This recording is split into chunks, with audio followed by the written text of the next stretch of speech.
To connect your AirPods to an iPhone, you're going to start by ensuring that the Bluetooth is enabled on your device, if you didn't know. First, open the case of your AirPods, make sure that they're inside, then bring the case close to your iPhone. A prompt should automatically appear on your iPhone screen, asking you if you want to connect to the AirPods. Simply tap the connect button to establish the connection.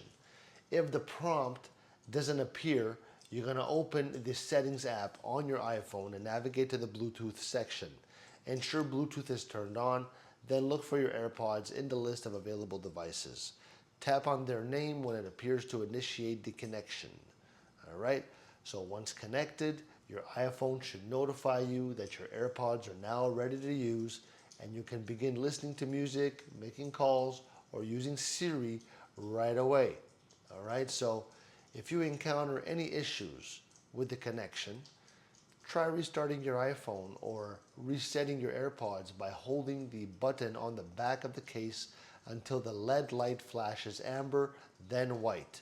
This resets the AirPods and can resolve common connection issues.